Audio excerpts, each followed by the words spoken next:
Buongiorno. Buongiorno. Thank you very much. Thanks for joining us. This is an exciting time for us because we have our all-day travel festival, and right now we're going to spend an hour talking about the great cities of Italy. Venice, Florence, Rome, and a quick look at Milano. And this is a one-hour talk, and we have a sort of sister one-hour talk for this talk, which is the rest of Italy, small town and village Italy and so on. But right now, we're going to talk about Venice, Florence, Rome. If you were to imagine the best 10 days in Europe possible, if you're an Italophile, it might exactly be this: 3 days in each of those cities. They're connected by a 3-hour train ride. You could fly into Venice and home from Rome, and that would be an amazing week and a half. And to enjoy these cities, you need to be well organized, and I want to share with you practical tips that I've learned from 30 years of enjoying Venice, Florence, and Rome. Of course, Venice is such a romantic and magical place, and every time you go to Venice, you realize this city really was a powerhouse in its day. 1,000 years ago, this was the most important economic and political center in Europe in so many ways, and what you see here is the center, the political and religious center of Venice. It's a city that was an empire that stretched all the way to the Holy Land, and it had an economic might you can hardly imagine. This was the arsenal. They could crank out a warship every couple of days at this arsenal. If anybody was going to threaten them, they'd invite them down and watch them assemble a warship in an early kind of mass production kind of way, and those potential adversaries would go home and say, "Don't mess with Venice." The remarkable thing about Venice is it's so well preserved. The government has done a beautiful job of preserving the buildings, and when you look around today, it is a wonderland. Now, you get around the city with buses, which happen to be floating. They're called vaporettos. When you arrive in Venice, you'll see the train station. It's right next to the big car park. Almost everybody comes into Venice on a sort of umbilical cord connecting it to the mainland, the causeway. You got the big parking lot, and you've got the train station. When you step out of the train station here, you find, as I said, of bus stations, and they'll be with their stations where you've got numbers, and you get on the right boat, and it heads where you want to go. Most people are heading right through the Grand Canal down into the center of the town, but remember, these are the way you get around vaporetti or vaporettos. They've all got numbers, they've got stops. Your map will explain how it works. On my last visit to Venice, I was impressed by how well organized they're getting. They've got these sort of LED signposts that tell you how many minutes till the next boat. Italy is really getting its act together. If you haven't been there in a few years, you'll be impressed by how actually efficient it can be. When you're traveling through Venice, Florence, or Rome, you need information. There are wonderful local guides. I've worked very hard to collect all of our favorite tours in a series of audio guides, and we've got an app which is called Rick Steves Audio Europe. It's actually free, and I'm talking about it right at the top of this class because it covers Venice, Florence, Rome better than any other cities. We cover London, Paris, Munich, Berlin, you name it. It's in the app. But download this app. It's absolutely free, and you've got the most important 4 or so walks in each of these cities, Venice, Florence, Rome, in your ear. You can do it at your leisure. I really love doing these walks after the museums are closed, when it's cool and quiet, and the wonder of the city is all yours. When you're traveling also, you need to equip yourself with good guidebooks. My passion is Italy. My best-selling of all 30 guidebooks that I've written is the Rick Steves Italy book, and we've got much expanded versions of each of these cities, Venice, Florence, and Rome.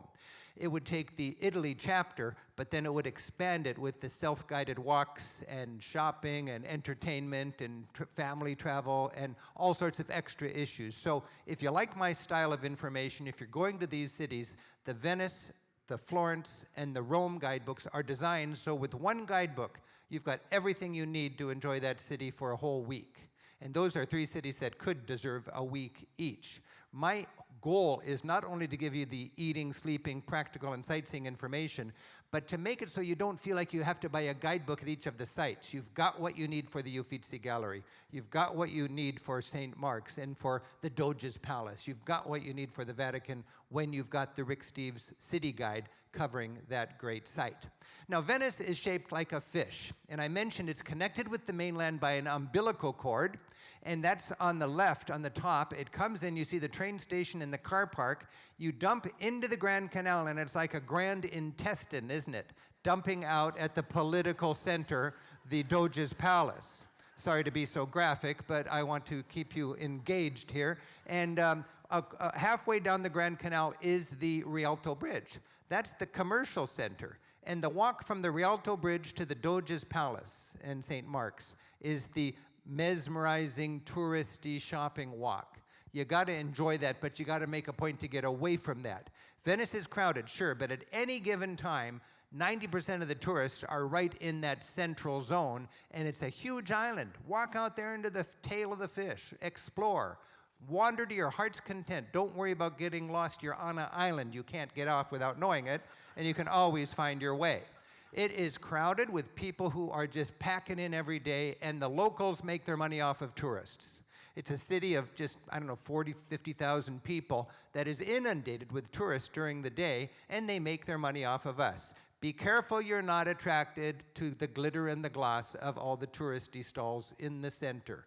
This is the Rialto Bridge, lined with tourists, as you can see.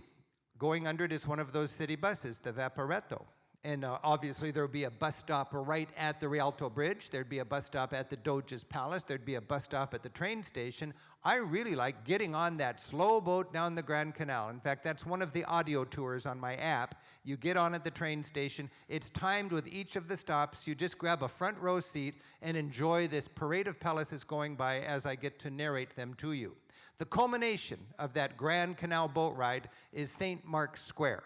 And towering above that is the Campanile, the bell tower, and the palace you see there was the most important, powerful piece of real estate in its day 1,000 years ago when Venice was that trading superpower. The remarkable thing about Venice is it looks today like it did centuries ago, except when it's flooding.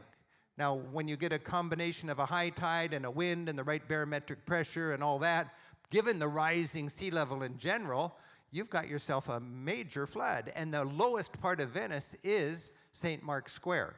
That's where you'll probably be in the evening, and that's where you're going to find puddles forming, pools forming, and pretty soon they bring out the elevated walkways, and people in the restaurants have their feet up on the next chair. It's a romantic, magical time to be out and about. When it does flood, make a point to be out and having some fun, especially after dark. This is a look at St. Mark's Basilica. What an amazing place. This is Byzantine style. It's domed. It's connected with a little skyway over to the palace of the Doge. And St. Mark's Basilica is famous because this is where the bones of St. Mark are. Remember, Venice was nothing on the map because it started out as a refugee camp. After Rome fell, barbarians were tromping over everybody on the mainland. Peace-loving farmers on the mainland, sick and tired of having their shacks burned down and trampled, said, this is going to be miserable, but let's move out into the lagoon and hope the barbarians don't like water. So those first Venetians deforested that part of Italy, hammered in all those tree trunks into the mud to give themselves foundations, created a little fishing town, and then it became a trading town, and then became a trading empire, and suddenly it's the most important city politically and economically in Europe, but it's nothing on the pilgrimage trail because it was an upstart town with no relics. They needed relics. So there was I think there were newsletters back then or something, but they were aware that there was St. Mark's bones in Egypt.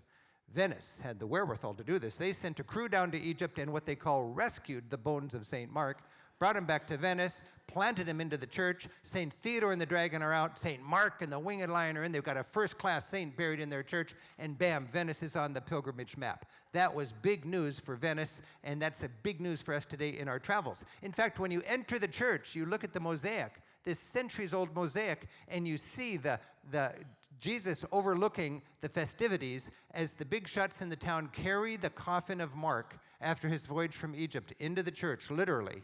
They plant him under the altar. And today you can go into that church and try to imagine what it was like 800 years ago when this was really, really a big deal. The church is caked in gold leaf, all sorts of treasures, and you walk in there and you feel like this must have been the most glittering, amazing place in its day. It had a lot of treasures because, when you conquered a town or a city, you'd take their art treasures back and put them in your palace or put them in your church.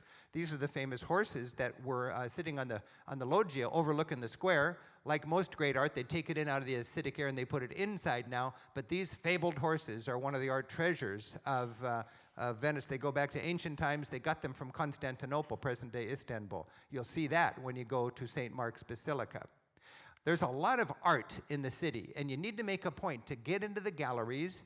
You'll have romantic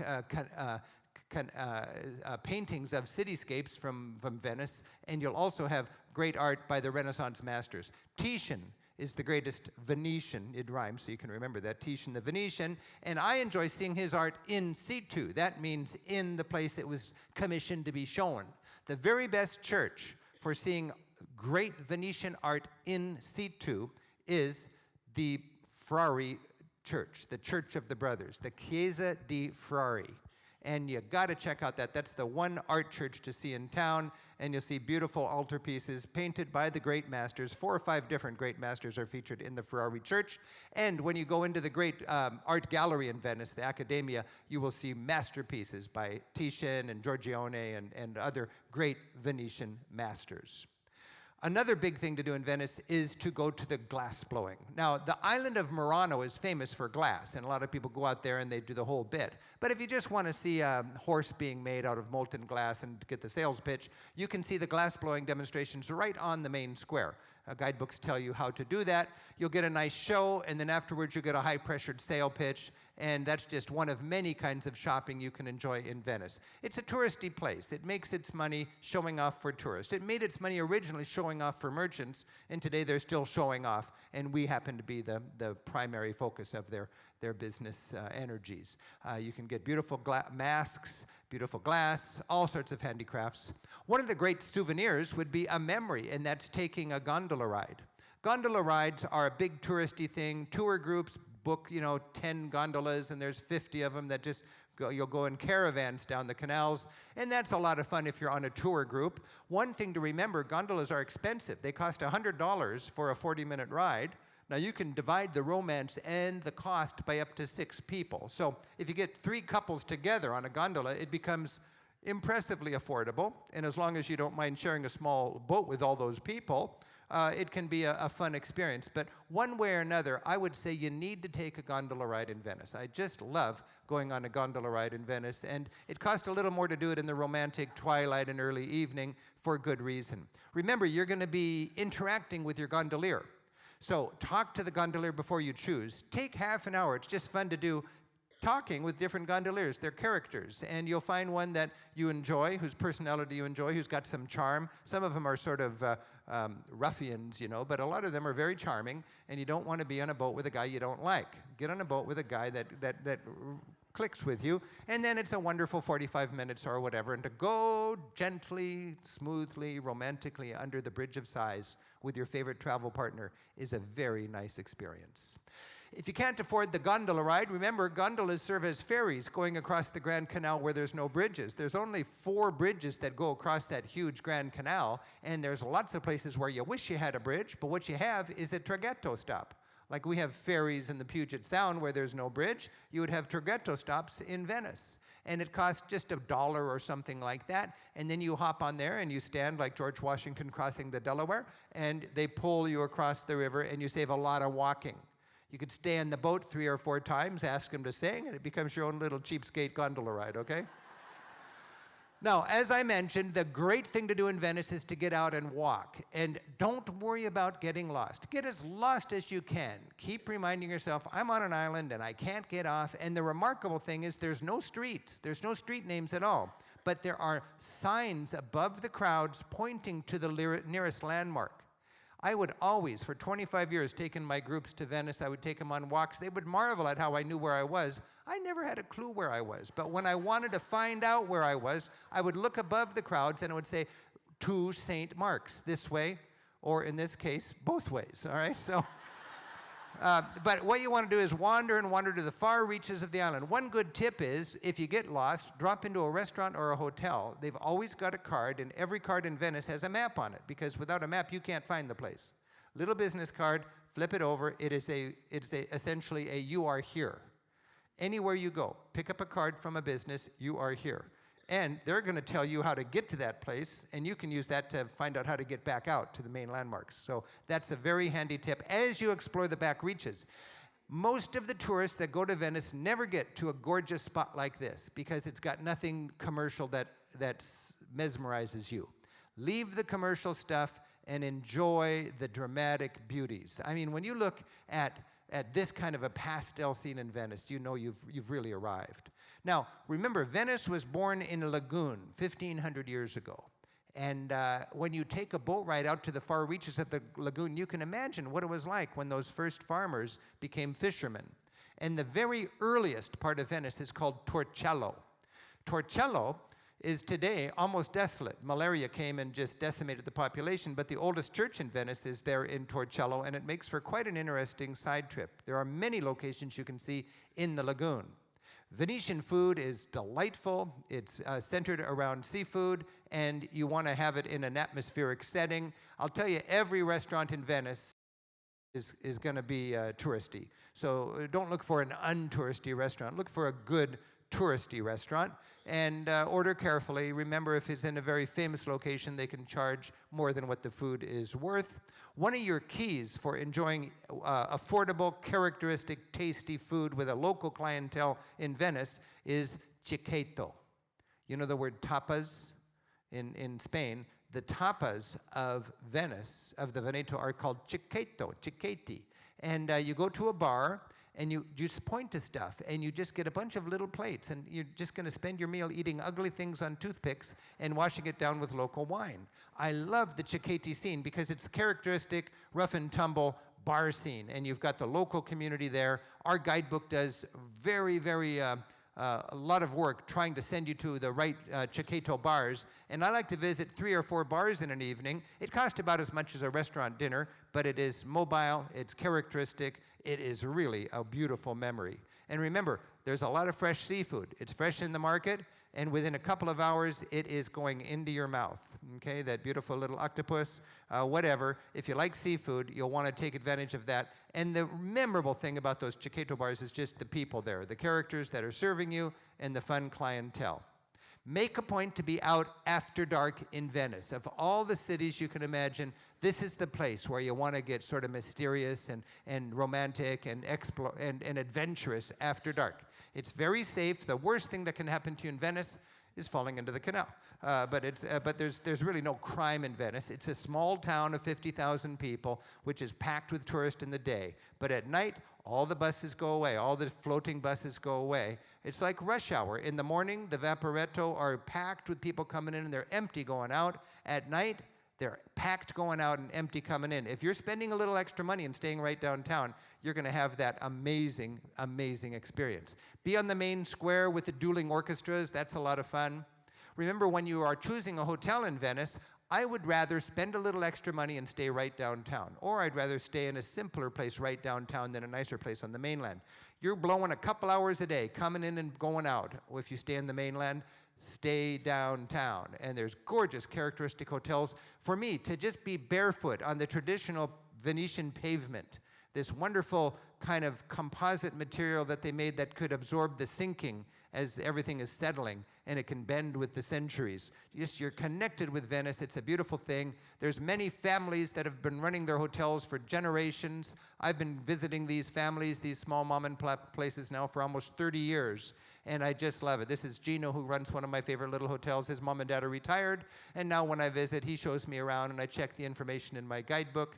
We have a tradition where every time I drop in, we hold up the guidebook, we hold up last year's photograph, which is holding up the guidebook from the last year's photograph, and it just goes way, way back. And it just reminds me how much fun it is to have a long-going relationship with these beautiful mom-and-pop places that are happy to get you a nice room in Venice. So you'll get tight quarters because the buildings are small and the rooms are small, lots of stairs, but the point is you just step right out of your hotel and you're in Venice. It's gorgeous. Remember, when you are going to Venice, you'll have to walk quite a bit to get there from the train station, the bus park, or the airport. So you need to be mobile, and in general, you need to be mobile. This is just a shot from one of our Italy tour groups, and you can see our guide in the front, Lisa, and she's got her good wheelie bag. You can see the men are carrying bags on their back, and most of the women are rolling. Either way, rolling or carrying it on your back, you need to be mobile, especially in Italy.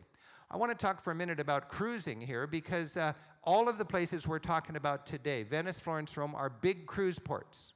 And also Naples is a big cruise port. If you do any Mediterranean cruise, there's probably 4 stops in Italy.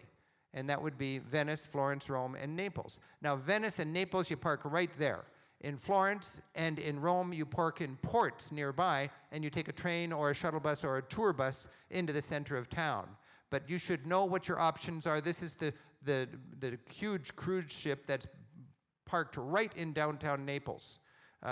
It's just so great to be able to step onto the mainland. There are local tour operators and local hustlers that would love to take you in their minibuses or their taxis or on a ride. If you know what's going on, you'll be fine. I've written a guidebook for cruising in the Mediterranean, and it has very strong chapters on every major cruise port in the Mediterranean, of course, including the 4 cruise ports in Italy.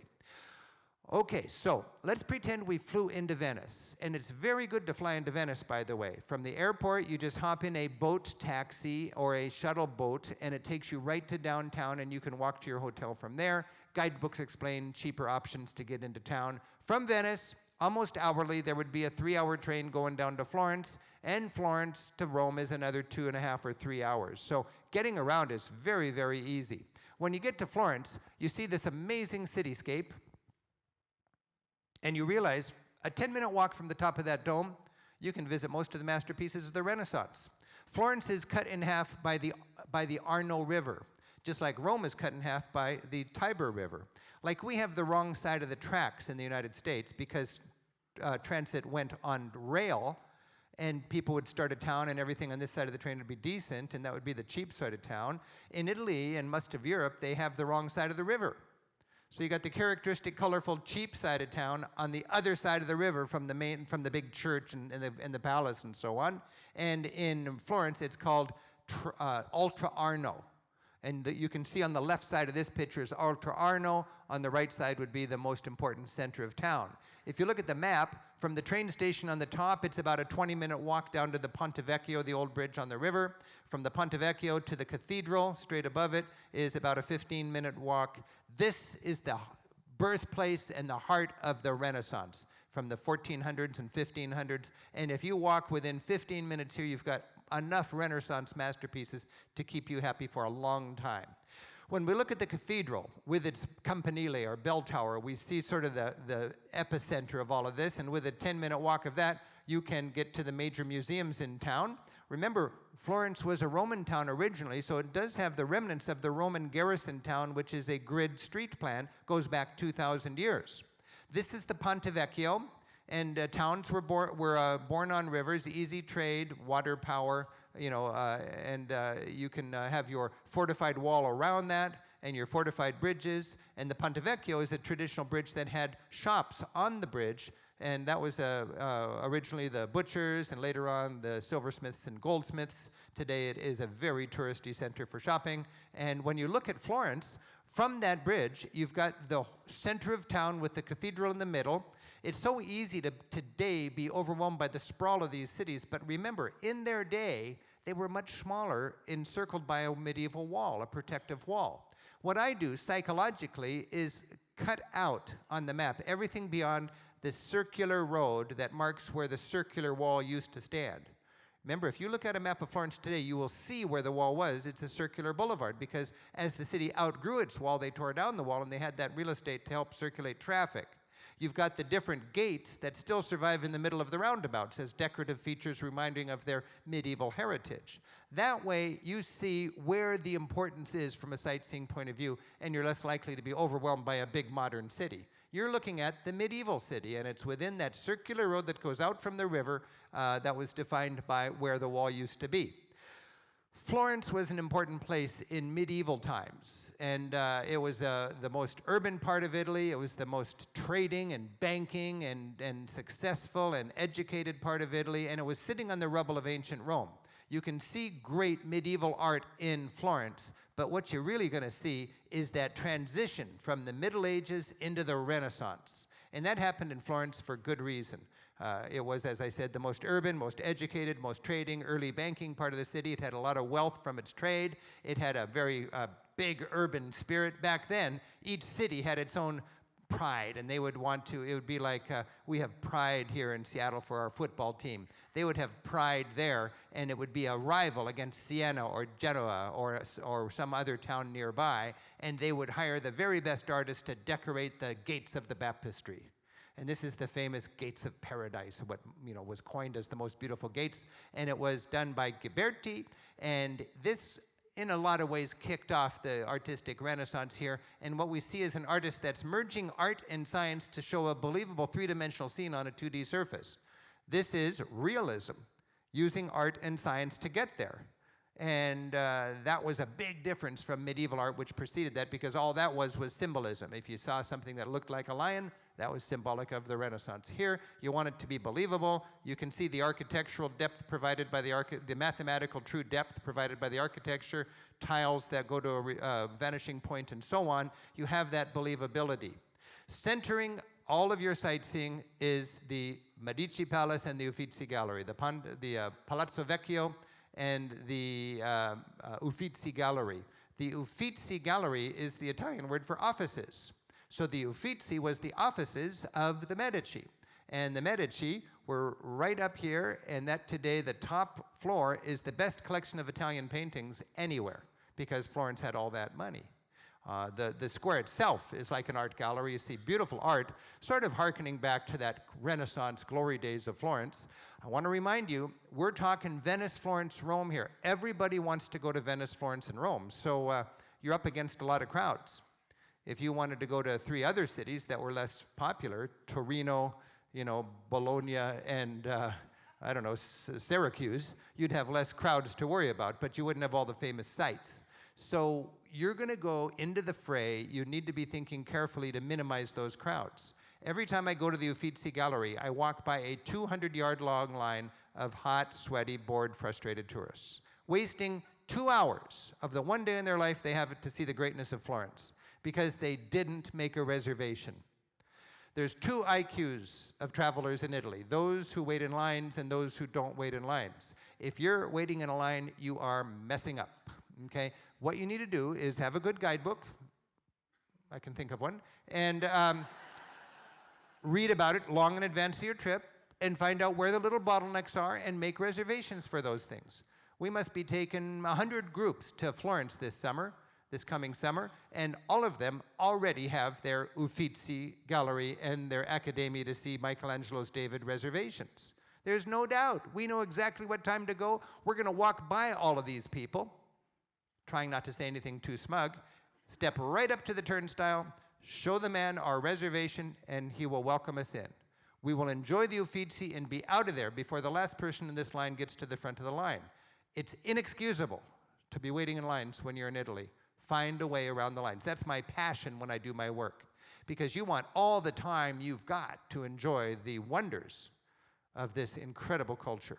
Step into the Uffizi Gallery, and you've got the superstars of the Florentine Renaissance, Botticelli with the Birth of Venus. You can see the exciting transformation from medieval outlook, where the body was ugly and everybody was just bowing down all the time, to humanism and this pride of the Renaissance. Here we have a beautiful study in a classic nude. On the left is Eve, and on the right is Venus. Well, there was a time when you couldn't paint Venus. You have to paint Eve, and you were showing your pre-Christian orientation from an art point of view, but you weren't courageous enough in your society to just declare it a pre-Christian celebration of the human body. It had to be cloaked in a Bible excuse. And then finally, you could just say, yeah, this is Venus, you see. Now, it's an exciting age to see the Renaissance and the flowering of that humanism when you go to Florence. And I want to remind you, it's not sort of a repudiation of God. It's just an understanding that the best way to glorify God is not to bow down in church all day long, but to do what God gave us the talent to do. In the Middle Ages, art was okay only if it embellished the house of God, the church, and it would decorate the church. And it was in the niches. And it was deep in the niches. And then it started stepping out. And here we see St. George ready to leap out of that niche in the church, but he's still in the church. And finally, in Florence, for the first time in 1,000 years, you've got a male nude that doesn't decorate a church, but is in the courtyard of a rich guy. And it's blatant art for art's sake. That's the Renaissance. That's exciting. And when you get to Florence, I hope you don't just go shopping. There's a lot of great shopping to do. Okay, I know that, but you want to go to the Accademia and you want to see Michelangelo's David, and here's your opportunity. I mean, again, when you look into the eyes of David, you're looking into the eyes of Renaissance man, and it happened right here in Florence. One more time, not a repudiation of God, but a recognition that the best way to glorify God is not to be humble in church, but to recognize those talents that God give you and then step out and tackle the challenges. And that spirit is what brought Europe, led by Florence, out of the Dark Ages and into the modern world. And when you can go to those museums and understand that, and to see the amazing architecture so inspired by classical geometry and symmetry and balance and all that aesthetics, and to see how they celebrated the lines of those churches, and you can go into those churches and see the masterpieces by the superstars of the Florentine Renaissance, Masaccio in this church, for instance, and climb to the top of the dome in Florence, and to think that is the dome that inspired all the domes that followed. This was the biggest dome built in Europe for 1,400 years, or 1,200 years, since the Pantheon in Rome. When Michelangelo built the dome in the Vatican at St. Peter's, he said, I can build a dome bigger but not more beautiful than the dome in my hometown of Florence. This is the Duomo, the cathedral. But when you see that word Duomo, that means cathedral. And this is designed by Brunelleschi. And this is the dome, really, that sort of kicked off the architectural Renaissance. It was a Gothic building, and they left a cap on it because they didn't want to build another spire. And they knew they could figure out how to do this dome, and Brunelleschi figured that out. And today you can climb to the top of that dome. It's a dome within a dome. You climb between the two domes, and then you can go to the museum behind the dome and see the techniques for building that dome, and see the greatest art of the church, which is now taken away out of the acidic air and out of the church into the museum, the Museo dell'Opera del Duomo, right behind that cathedral, one of the great underrated sites in Florence. And there you can see one of Michelangelo's Pietas. This is a later Pieta. And when you look at that, you will just understand the greatness of the Renaissance. I want to stress, I don't have enough time to get into all the art, but you don't need to be a scholar to get turned on by this art. You just have to have a little bit of understanding of the context. Who paid for it, why, what was going on. I work very hard in my teaching to have a guidebook called Europe 101, which is written after 25 years of guiding groups around Europe, understanding what they need to know and what they don't need to know to really have the best experience in their sightseeing. Europe 101 is passionate about making art fun and meaningful. That's our best attempt there. And also, I've got 3 one-hour classes. You can see them online on our website. These are classes that give you, in a nutshell, what I was just talking about in the last 3 or 4 minutes in a much, much longer version. So I hope that you can take advantage of that information if you like. When you're in Florence, remember, it's important to be out after dark, especially in cities that really suffer from a lot of tourist crowds. Every time I'm in Europe, it marvels at how beautiful it is when you're out after dark. I was roaming around in Rothenburg just a couple months ago, marveling with a German friend of mine. This is so tranquil and so dramatic and so peaceful. And he said, this is the blaue Stunde, the blue hour. It's when we come out and enjoy our town. In TV work, we call it the magic hour. But you gotta be out in that twilight time. People have made their money, they're mellow. All the tour groups are back in their hotels or back on their cruise ships, and it's just you and the wonder of that town's past. Certainly, in Florence, you can be out later when the bridge is empty, except for some quality street musicians. All over Florence are wonderful street musicians. They're monitored and judged and chosen by the city, and they give a certain spot where they can perform, and it's like a mobile concert. You wander through the town and you enjoy that. All over Europe these days, in the transition from the industrial age into this trendy, affluent age we're living in now, the old rundown iron and glass market stalls, market halls, are morphing now into market stalls that are also trendy food courts. One of the very best is the Mercato Centrale, the Central Market in Florence. When you go to Florence, one of my favorite places for lunch is just to go to the Central Market and wander around and enjoy the energy of the fruit and vegetable stalls, and then to sit down in a trendy little restaurant. All over Italy, it's important to make time and make money for a good meal. I have a quick meal at lunch, and I spend the extra money to sit and enjoy the ambience and the service of a good restaurant meal at night. Italians know how to eat well. You can do a full-blown restaurant meal. You can go to an enoteca that just serves fine wine and beautiful ingredients matched to the wine. If I want to splurge, enjoy gourmet food without the full-fledged $60 or $70 meal. I go to an enoteca and I order the most expensive glass of red wine and a few plates of stuff that goes with it. And it's just a good marriage, it's called, when you get the local ingredients with the local wine. You gotta spend a little extra money for the fine wine in Italy. Maybe you don't wanna spend that much for a big bottle, but go for a very expensive glass of red in a good enoteca. Now, when you wanna just fill the tank, then what you look for is a small restaurant on a low-rent street, packed out with enthusiastic local eaters, with a little menu that's handwritten and in the local language. Handwritten, small, in the local language. Handwritten because it's shaped by what was fresh in the market today. Small because they're just cooking up what they can afford to sell profitably. In one language, the local language for the local people. They're not grabbing the tourists. Tourists are more than welcome. They're thrilled you're there, but their passion is for keeping their return local clients satisfied. You can, at a glance, tell this place is great. This is Antipasta here. She loves to cook. And when you can meet her, I would just say, bring me whatever you want me to eat. There's so many fun restaurants to enjoy. That's one of our passions with our tour program in Italy, is to make sure our groups eat very well. And then we always bring out the chef and everybody who's in the kitchen for a round of applause. They really, really enjoy making us happy. When you're traveling around Italy with your travel partners, make a habit to order family style and sample different things. It makes a lot of sense. You don't need to go the traditional 3 courses in a row. You might just want to order a bunch of first courses. You might want to just order 1 dessert and ask for 4 spoons. It's okay. Have fun with the menu, share things. One of my favorite things is just the antipasto bar. For lunch, you can go to an antipasto bar and just pick up what you like. It's oftentimes self-service. That's a nice meal. That's $15, and that is gone, okay? It's just beautiful cooking all over Italy. Also, there's just, backpacker sandwich places where for $5 you can get yourself a simple lunch. In Italy, the pasta is usually termed the primi piatti, the first course. But for a lot of us Americans, that's almost enough food, right? And for the Italians, that would just be the warm-up act.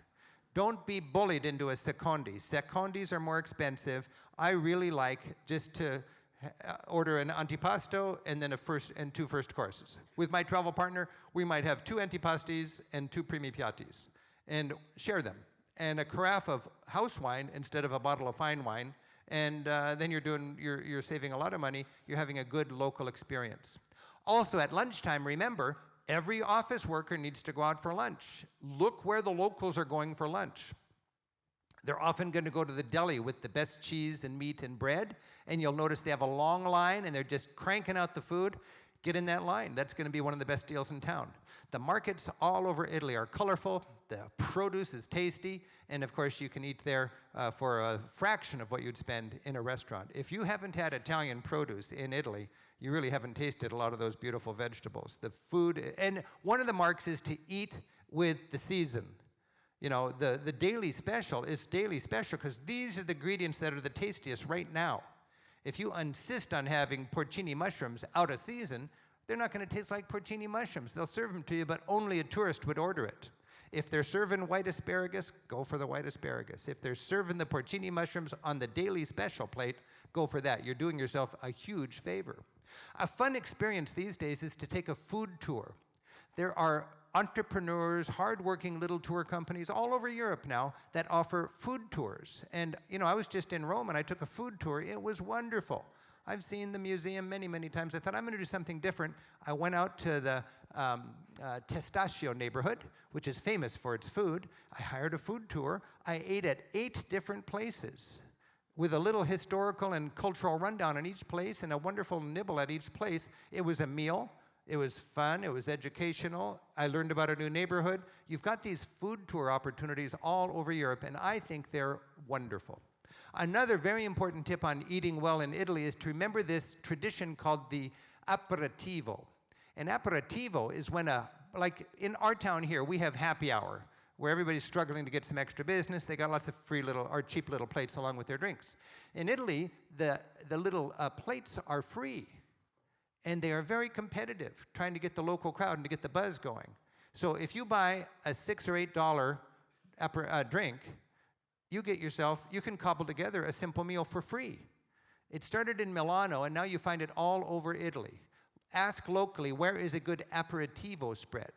Also remember, when you're in Italy, the whole social energy is around that spritz and that social drink in the early hours of the evening. And I find it so easy to connect with locals with a drink in my hand, okay? Buy one of those drinks. You can see them in every cute square in every town in Italy in that magic hour in the evening, and you can connect with the locals. Another important part of your caloric intake is gelato. Florence is famous for the best gelato in Italy. I have a hard time distinguishing because the gelato just tastes beautiful everywhere. But I would remind you, the over-the-top colors and the fancy over-the-top displays are really for kids and for tourists. Locals that know good gelato know you want natural colors indicating natural flavors. Don't look for the radiant colors, that's for sure. We're going to take a quick little side trip to Milano before we go to Rome. Milan, it's an amazing city. If you look at this picture here, in the distance you see the Fortezza. This picture is maybe 15 years old. Now if you look at the same view here, you can see what Italy is like today. Now it's a pedestrian-only street with bikes and outdoor restaurants. So again, all over Italy, this was the old news with lots of wires, with lots of traffic, with lots of congestion and noise.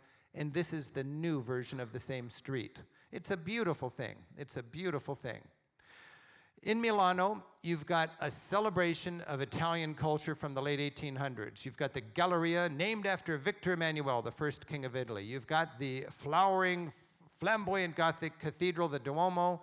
Not a simple Gothic, but this is the last version of Gothic with statues upon statues. You can go up onto the rooftop to hang out and enjoy the sun, get a view of the Alps from there, and be on top of all those spires. In Milan, one of the great attractions is Leonardo's Last Supper. This is one of those sites that you have to make a reservation for. You know, the whole Da Vinci Code thing and everything has caused people to book it out. It's a site that is very sensitive from a humidity point of view. They don't want mobs of tourists in there sweating and breathing and flashing. You got, 40 tourists every half hour that get dehumidified and then get a look at it, and then the next group comes in, and you make that reservation well in advance, and it's well worth it. Some of the most beautiful treasures in Italy, you have to have reservations in advance. An exception is the Pieta Rondanini, the last Pieta Michelangelo did. It's in the museum at the Fortezza, and you don't need a reservation. I believe it's even free, and it's a powerful statue that is sort of overlooked. If you know where to look, you can see most of Michelangelo's finished work in Rome, Florence, and Milano. Also in Milan, it's just a major city, and that means it's got major art in galleries that are not pop art and not, Botticelli and the Vivaldi of art, but serious art from every different era. And if you know what museums to go to, you can enjoy wonderful art and wonderful history. A big deal in Italy was the unification of Italy in the 1860s, and then the fascist period under Mussolini. And you got museums to that when you're in Milano, and beautiful, trendy restaurants in the Canal District of Milano. Now we're going to take a 3-hour train ride from Milan or Florence, and we're going to go down to Rome. Rome is brutal, but if you're well organized, you can enjoy it. The more I know Rome, the more I enjoy it. My mark of a good traveler is, do they enjoy Rome? If somebody can't handle Rome, temper tantrums, traffic jams, con artists, gypsy thieves, body odor, stray hairs.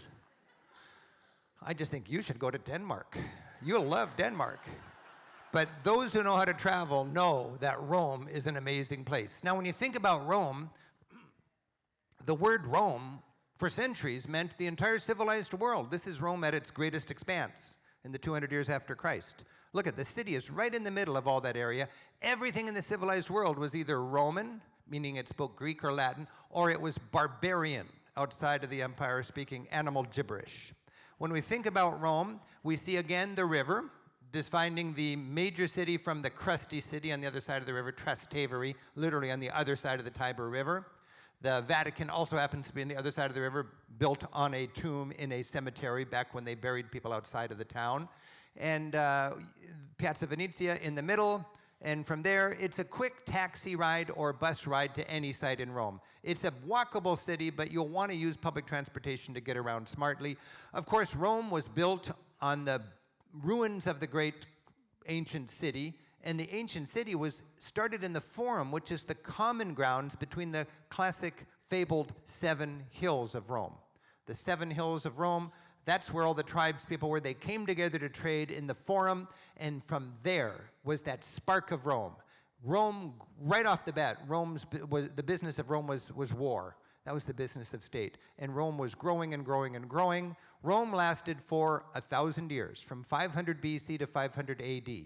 It grew for 500 years, it peaked for 200 years, and it fell for 300 years. The first half of Rome was the more idealistic republic. Then it got too big, and Caesar had to declare sort of a dictatorship and rule with an iron hand. And the last 500 years are the empire. Okay? The Pax Romana, the Roman peace, was the 200 years from the time of Christ until about 200, characterized by unprecedented stability, generally smart rule, a steady succession of emperors. As you travel, you can piece together the greatness of Rome in the Forum. Imagine the victory parades coming down the Via Sacra, the main street of ancient Rome. You can go to the Basilica Maxentius and marvel at the grandeur, the scale of Rome. I mean, you look at this huge ruin, and then you realize, wait a minute, those are just side niches of an amazing basilica, and you just see the nubs of the arch that one day, 2,000 years ago, spanned that whole football field-sized vacant lot. And then you have color that in with precious stones and fountains and fancy marble, fill it with elegant toga-wearing Romans, and you can hardly imagine what it was like 2,000 years ago. They had their Colosseum, a stadium with numbered seats, 50,000 seats. They could fill it and empty it as quickly and efficiently as we do our stadiums. When you see the long lines, remember, those are not lines to get into the Colosseum. Those are lines to buy a ticket to get into the Colosseum. I want to stress, you don't need to wait in those lines. You get a ticket elsewhere. And there's lots of ways to do that. And then you walk straight to the turnstile rather than waiting for that line. You get inside, and then with your information, you can piece it together, and you can just marvel at how advanced they were. The place to feel the magnificence and the splendor of Rome better than any else, I think, is the Pantheon. And when you go to the Pantheon, you step inside, it's amazing. It's the best preserved building because it went straight from being a temple to all the gods to being a Christian church, basically. So it never had time to be cannibalized when it was not used. But when you step inside and you look up at that dome, you're impressed by what the Romans were able to do 1,800 years ago. Based on a smart plan, a circular plan. It's exactly as wide as it is tall, 140 feet, with an amazing skylight in the top that lets in a beam of sunshine. When you're in there, you feel the energy and the wonder of Rome. It's nice to have information. Every time I'm in there, I'm just looking around and see how different tourists are getting their information. A lot of people have different kinds of guidebooks. They've got audio tours. They've got local guides. I want to stress our audio tour, a good part of the people in the Pantheon any given day are listening to me walk them through it. And not that I'm so smart on it, but I've had the best guides anywhere that I can pick their brains over 25 years and distill that into what I think works to help tourists resurrect that rubble and understand how important these buildings were. So in Rome, in Florence, in Pompeii, in Venice, get that audio tour. It is free. Get your kids to download it. Take off what you need. You can listen to it offline on your mobile device. For 30 years, we've been taking groups through Europe. I remember when I was a student, bringing our first groups there, sitting on the rubble of ancient Rome. Now I'm so proud of the work that our beautiful guides do, our wonderful guides, helping our tourists understand what Rome's like. Our guides are great teachers, and we hire the best guides locally. Most tour companies just get the next guide on the list. We've got Francesca. We know exactly who our guides are going to be, and when our groups come to Rome, they get their guide to help make it clear. I didn't know until I had a local guide that all those white statues used to be painted. It really helps to flesh it out a little bit with a scholar who knows that. One new building, actually the only new building in the center of town, is the building that houses the Ara Pacis. This is the Arch of Peace, or the Altar of Peace, built when Rome had established the Pax Romana. And now they had their boot on all the indigenous people and the barbarians and the other tribes, and they said, good, now we can have peace. Okay, and they just established the Pax Romana. And here you got this incredible arch. If you want to feel the art of Rome, go to the Capitol Hill. And on top of Capitol Hill, you've got two museums, and you step inside these museums, and we have remnants of the incredible statues that once decorated all these great halls of justice and so on. And we've got art going all the way back to Etruscan times. This is the original she-wolf, which is the mythological foundation of Rome with Romulus and Remus and so on. And the boy pulling a thorn out of his foot, and crazy emperors that think they're Hercules, and the archives of the ancient city with room after room of printed material. It's all on Capitol Hill. Also on Capitol Hill is the Victor Emmanuel Monument. And the Victor Emmanuel Monument is sort of a monstrosity, just 130 years old or something like that. But the nice thing about the Victor Emmanuel Monument is you look at that, you're kind of looking at the grandiosity of ancient Rome. If you take this and put 500 of them in the same neighborhood, that's kind of what ancient Rome looked like in its day. And today you can actually go to the top of this with an elevator and enjoy an amazing view of the city. It's one of the best views in town, in part because you don't have to look at that Victor Emmanuel Monument. One of my favorite buildings anywhere in Europe is the Borghese Gallery in the garden of the Borghese. And this is great because it's a cardinal's palace that is filled with work by Bernini. If you like Bernini, he worked in Rome. He's sort of the father of the Baroque movement. And you can see the best Bernini statues in the Gallery Borghese. You need a reservation. You need a reservation. Remember, when you go to Rome, there's all these different overleaps. Most of us go there as secular tourists. Just as many people, I think, are going to Rome as pilgrims. And you've got to, as a smart tourist, understand the overlay. And you can go to some of those pilgrimage sites. These are the Via Sacra, the sacred steps that Constantine's mother brought back from the Holy Land in about the year 310. Constantine was the first Christian emperor. And these are the steps Jesus walked up to Pilate's palace on the day he was condemned. And today, people climb those steps on their knees who are pilgrims. And to go there and to experience that is quite powerful. Remember, if you know what churches to go to in Rome, you can see some great art, and it's free. This is Michelangelo's Moses, which you'll see in the St. Peter's and Chains Church. Also, if you know which churches to go to, you can see a lot of bones. The Capuchin monks have an interesting habit of hanging their dead brothers up to dry, and underneath a particular church that any guidebook will explain to you is the Capuchin monastery. Don't go to the catacombs for bones, you go to the Capuchin crypt for bones. Also, just stepping into any neighborhood church in Rome, you get a sense of how Italians don't go to church very often, but if they do get in a near motorcycle accident, they will go to church and hang their helmet up there and thank the saint. Okay? Here we have a church where you go when you have a near motorcycle accident, and the whole wall is filled with motorcycle helmets. So it's a funny little cultural slant to know that. And then, of course, you want to go to the Vatican. The centerpiece is the column, which was the decoration of the chariot race course where St. Peter was martyred during halftime. And then after he was killed during that chariot game, they took him to a humble graveyard on the hill nearby, the Vatican Hill. And for centuries, Christians would worship privately, secretly after dark on the tomb of St. Peter. 310 AD, Constantine becomes a Christian. Suddenly, Christians can worship out in the open, and they build a huge church on that, which is replaced in the Renaissance time with the church we have today. And this is the center of 1 billion Catholics.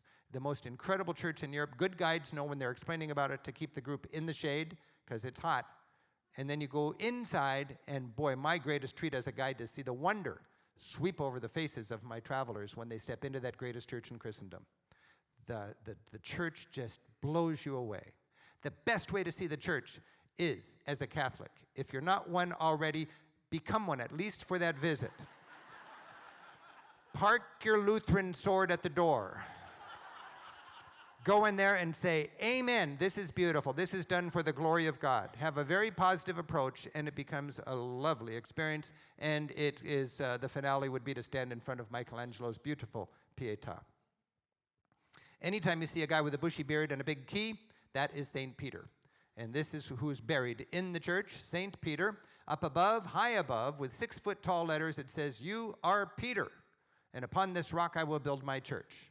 All of that around the tomb of St. Peter. Very exciting to check it out.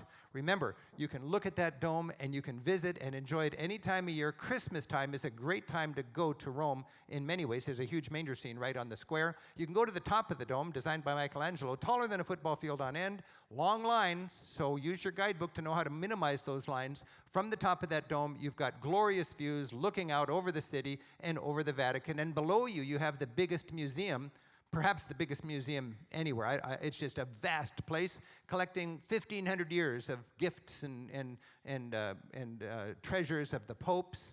And you go into the Vatican Museum, vast halls, and a chance to see incredible art. This is the Pope's library, frescoed by Raphael, the School of Athens. You've got the antiquities that inspired the great Renaissance masters. This torso and this Laocoon were unearthed during the careers of the famous guys in the Renaissance, Raphael and Michelangelo. They were inspired by these archaeological digs, and the musculature there inspired them to do what they did when they were sculpting David and so on.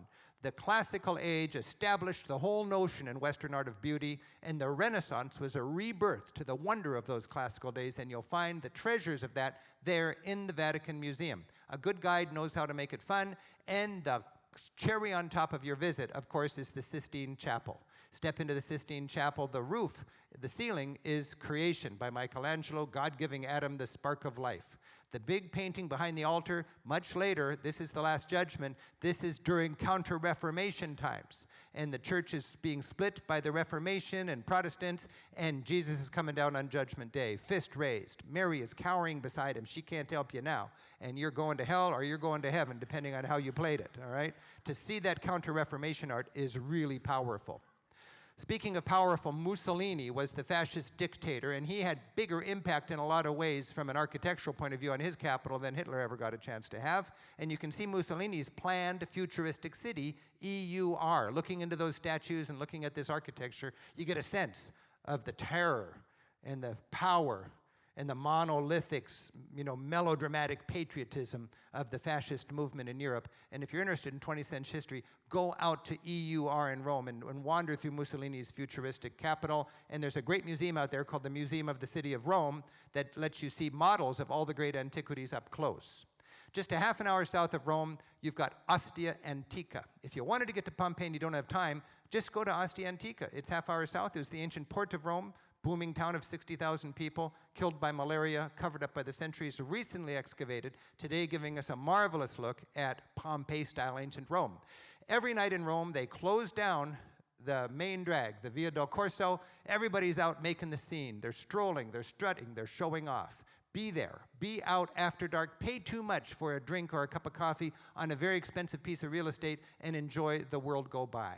The Roman society is just so passionate and powerful and corrupt. It's just an amazing thing to immerse yourself in. Here we have two political posters. I'm always amazed at how good looking their political candidates are. They're just like movie posters or something, but these people are running for city council or something like that, and you get caught up in that. I want to remind you, there are a lot of thieves in Rome, and they target tourists. You're not going to get mugged. It's just if you're in a crowded place, like on a bus or on a subway, and you're a tourist, you're very likely to get targeted. The thieves are there, they're in the streets, they hang out with the tour groups, they pretend they're begging, but they're not really begging, they are pickpockets. Wear a money belt or leave your valuables at the hotel. Trastevere is a colorful neighborhood to go through. The ghetto is a beautiful area to go through. At night, you can wander through the city, Campo di Fiori, Piazza Navona, great fountains on Piazza Navona, Trevi Fountain, all of these wonderful places where you can be out and about and feeling the energy of this amazing city. Any time of day, Rome wears a different hat, has a different face. You can go to the Piazza Navona or Campo di Fiori in the morning, and it feels like a colorful produce market. In the evening, it's a very romantic place, and late at night, it's a very rowdy place. So any time of day, you'll have a different personality. But one thing you want to do for sure is to go to Trevi Fountain, and you know that old tradition where you throw a coin over your shoulder? Guarantees that you will return. I've been doing it since I was a kid, and it works great. And I never get tired of Rome, I'll tell you that. I do want to remind you, you can get lots more information. We've got 3 or 4 TV shows just on Rome. We've got a couple shows on Florence and a couple on Venice. You can watch them all for free on our website. You can see this talk and any of our other talks on our website. We're just producing a lot of great TV. We've done 150 shows for public television. I hope you can enjoy those. You can check us out on Facebook. I've got about 250,000 people traveling behind the scenes with me all the time on Facebook. All year long I'm posting. If you like to know what's happening with Europe Through the Back Door and my work as a travel teacher, follow me on Facebook. Want to remind you, this is our best-selling tour. We've got 35 different itineraries. This is the itinerary that everybody just loves because Americans have such short vacation times. If you want action-packed 10 days, consider that itinerary. The other talk I'm giving on Italy, the sister talk for this, is Village Italy. We actually have a tour called Village Italy, and those are all the highlights of Italy outside of Venice, Florence, and Rome. All that is explained in our tour brochure. That has a DVD that gives you a very candid look at how our tours work. Some people watch this DVD and they ask me, it's like you're scaring away the high maintenance travelers. And that's what we're trying to do. We need to live with you on these tours, and we want to get the right people on board. To learn more about our tours, again, we have 35 different itineraries. Check out our website or our tour brochure. Our most important flagship tour, the best 3 weeks in Europe, is heavy on Italy, 8 days in Italy, most of that Venice, Florence, and Rome. Our 2-week Best of Europe tour, also Venice, Florence, Rome, covered a lot. The Best of Italy in 2.5 or 3 weeks, that's going to be half of what we just covered now, complemented by offbeat sites. And remember, there are guidebooks, there are maps, there are DVDs, and there are phrase books, all giving you the support you need to enjoy the great cities that we've just seen. Thank you very much. I hope that's helpful, and buon viaggio, okay? Thanks.